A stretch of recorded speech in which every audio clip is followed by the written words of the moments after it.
उत्तर प्रदेश के एक छोटे से गांव दौलतपुर में रमेश अपने माता पिता के साथ रहता था। उसके पिता किसान थे और माँ घर संभालती थीं।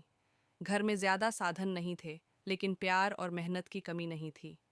रमेश हर सुबह सूरज उगने से पहले उठता, बकरी को चारा डालता, माँ का हाथ बटाता और फिर पैदल स्कूल के लिए निकल पड़ता।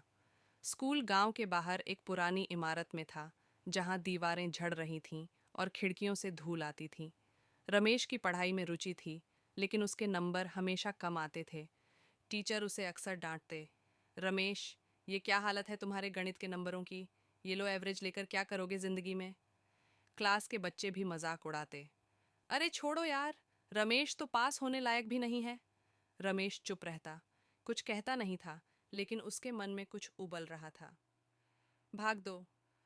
हौसले की चिंगारी। उसका रेडियो खराब हुआ था। उसने पापा की मदद के बिना ही उसे खोलकर ठीक कर दिया था। किसी को पता भी नहीं चला कि ये लो एवरेज लड़का क्या क्या कर सकता है। एक दिन स्कूल में अनाउंसमेंट हुआ, इस महीने के अंत में साइंस एग्जीबिशन होगा। हर छात्र को कोई ना कोई मॉडल बनाकर लाना है। बच्चों में उत्साह फैल गया।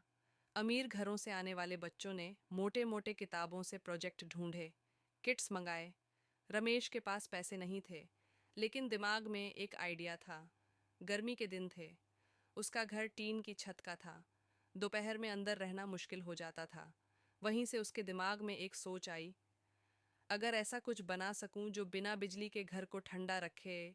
उसने कबाड़ से पुराने पंखे के ब्लेड, खाली बोतलें, लकड़ी और एल्यूमिनियम शीट इकट्ठा की। कई रातें उसने छत पर बिताईं, कभी तार जोड़ते, कभी पंखे को घुमाते। भाग 3। परीक्षा का दिन। आखिरकार वह दिन आया जब एग्जीबिशन लगा। स्कूल को रंग बिरंगी पट्टियों से सजाया गया था। हर कोने में एक एक मॉडल रखा गया था। कहीं ज्वालामुखी का मॉडल था, कहीं रोबोट, कहीं हाइड्रोलिक क्रेन। रमेश का स्टॉल सबसे कोने में था। एक साधारण लकड़ी का बॉक्स, ऊपर एक प्लास्टिक का डोम और अंदर घूमता हुआ एक छोटा पंखा जो सौर ऊर्जा से चलता था। जजेस आए, एक साइंटिस्ट, एक कॉलेज प्रोफेसर और एक स्थानीय इंजीनियर। उन्होंने मॉडल्स देखे, तारीफें की, पर जैसे ही रमेश के स्टॉल पर पहुंचे वे रुक गए।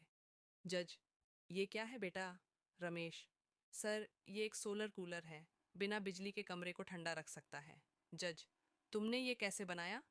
रमेश, थोड़ा झिझकते हुए, सर घर में गर्मी बहुत लगती है, बिजली भी कम आती है, तो मैंने बोतलों से एयर फ्लो का सिस्टम बनाया और ऊपर सोलर प्लेट से पंखा चलाया।